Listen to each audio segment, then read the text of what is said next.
കർത്താവിനാൽ സ്നേഹമുള്ളവരെ, വചനവയലിലെ ഈ പ്രഭാതത്തിൽ നാം ധ്യാനിക്കുന്ന വേദഭാഗം ലേവ്യ പുസ്തകം 21 അധ്യായം 10 മുതലുള്ള തിരുവചനങ്ങൾ. അഭിഷേക തൈലം തലയിൽ ഒഴിക്കപ്പെട്ടവനും വിശുദ്ധ വസ്ത്രങ്ങൾ ധരിക്കുവാൻ പ്രതിഷ്ഠിക്കപ്പെട്ടവനും സഹോദരന്മാരിൽ പ്രധാന പുരോഹിതനുമായവൻ തൻ്റെ തല നഗ്നമാക്കുകയോ വസ്ത്രം കീറുകയോ അരുത്. പ്രിയപ്പെട്ടവരെ, പുരോഹിതൻ എത്രമാത്രം വിശുദ്ധനായിരിക്കണമെന്ന സൂചനയാണ് ഈ അധ്യായത്തിലുടനീളം കർത്താവ് നൽകുന്നത്. അവനൊരിക്കലും തൻ്റെ നഗ്നത മറ്റുള്ളവരുടെ മുമ്പിൽ പ്രതിഷ്ഠിക്കുന്നവനോ സ്വന്തം വസ്ത്രം കീറുകയോ ചെയ്യുന്നവനാകരുത് എന്ന് വചനം ഉറപ്പിക്കുന്നു. എന്തിനാണ് ഇസ്രായേൽ ജനം വസ്ത്രം കീറിയിരുന്നത് എന്ന് ചോദിച്ചാൽ, അവർക്ക് സഹിക്കാനാവാത്ത സങ്കടം വരുമ്പോഴോ കൺമുൻപിൽ ഒരിക്കലും പ്രതീക്ഷിക്കാനാകാത്തൊരു ദുരന്തം സംഭവിക്കുമ്പോഴോ ഒക്കെയാണ് അവർ വസ്ത്രം കീറിയിരുന്നത്, ഇട്ടിരുന്ന വസ്ത്രം കീറിയിരുന്നത്. അതുകൊണ്ടാണ്. എന്നാൽ പുരോഹിതൻ അങ്ങനെ സ്വയം വിലപിച്ച് നശിക്കേണ്ടവനല്ല. എല്ലാ വിലാപത്തിനും പരിഹാരം ദൈവസന്നിധിയിൽ കണ്ടെത്തേണ്ടവനാണ് പുരോഹിതൻ. അതുകൊണ്ടാണ് പുരോഹിതൻ സ്വന്തമായി വസ്ത്രം കീറുകയോ അവൻ തൻ്റെ ശരീരം കീറിമുറിക്കുകയോ ചെയ്യരുത് എന്ന് പറയുന്നത്. തല നഗ്നമാക്കുകയോ വസ്ത്രം കീറുകയോ അരുത്.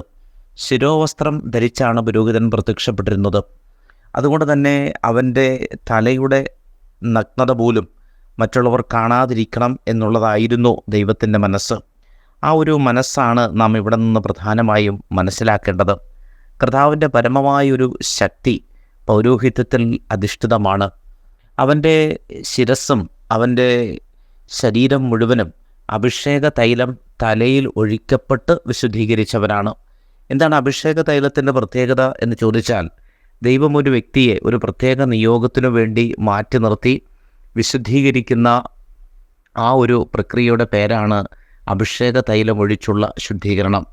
ഈ തൈലം ഒഴിക്കപ്പെടുമ്പോൾ ഒരു പുരോഹിതൻ അവനെ തന്നെയാണ് ദൈവത്തിന് സ്വയം സമർപ്പിക്കുന്നത്. ഇനിമേൽ ലോകത്തിൻ്റെ വ്യാപാരങ്ങൾക്കോ ലോകത്തിൻ്റെ മോഹങ്ങൾക്കോ താൻ വശംവദനാക്കുകയില്ല എന്നും തൻ്റെ ജീവിതം പൂർണ്ണമായും ദൈവസന്നിധിയിൽ സന്തോഷിക്കേണ്ട അല്ലെങ്കിൽ സ്വയമായി ആനന്ദിക്കുന്ന ഒരു ജീവിതമായി സമർപ്പിക്കുമെന്നുമുള്ള ഒരു പ്രതിജ്ഞയാണ്.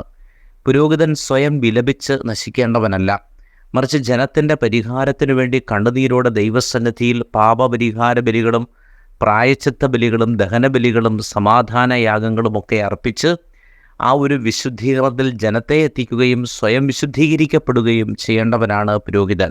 അതുകൊണ്ട് പ്രിയപ്പെട്ടവരെ, ജീവിതത്തിൽ മറ്റു മനുഷ്യർ സങ്കടപ്പെടുന്നത് പോലെ പുരോഹിതന് സങ്കടപ്പെടുവാൻ അവകാശമില്ല. ഒന്ന് മനസ്സിലാക്കേണ്ട ഒരു കാര്യമാണ്. കാരണം പുരോഹിതൻ സുവിശേഷത്തിൻ്റെ ആനന്ദത്തിൽ ജീവിക്കുന്നവനും കർത്താവായ യേശുക്രിസ്തുവിൻ്റെ നിത്യപൗരോഹിത്യത്തിൽ ആനന്ദം കണ്ടെത്തിയവനുമാണ്. അങ്ങനെ ആനന്ദം കണ്ടെത്താത്ത ഒരു വ്യക്തിയാണ് അനുദിനം ഈ ജീവിതത്തിൽ വിലപിച്ചുകൊണ്ടേയിരിക്കുന്നത്.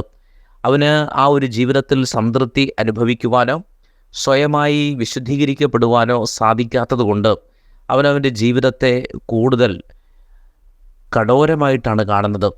പൗരോഹിത്യത്തിൻ്റെ ആ ഒരു ലാളിത്യവും മനോഹാരിതയും ഒന്നും അവന് മനസ്സിലാക്കാത്തതിൻ്റെ കാരണം അവൻ ഈ വിശുദ്ധിയെ പ്രണയിച്ചിട്ടില്ല എന്നുള്ളതുകൊണ്ടാണ്. അതുകൊണ്ട് പുരോഹിതൻ വിശുദ്ധിയെ മാത്രം ലക്ഷ്യമാക്കി വീഴ്ചകളൊക്കെ ഉണ്ടാകാമെങ്കിലും അതിന് പരിഹാരം ചെയ്ത് വിശുദ്ധിയിൽ നിലനിൽക്കുവാൻ കർത്താവിൻ്റെ വചനം നമ്മെ ഓർമ്മിപ്പിക്കുന്നു. പൗരോഹിത്യം വിശുദ്ധിയിൽ നിൽക്കുന്നതിന് നമ്മുടെ പ്രാർത്ഥന ആവശ്യമാണ്. അഭിഷേക തൈലം കൊണ്ട് പൂശപ്പെട്ടവനാണ് പുരോഹിതൻ. കർത്താവ് നമ്മുടെ ദിവസത്തെ അനുഗ്രഹിക്കട്ടെ. സ്നേഹപൂർവ്വം ആദർശിച്ച്.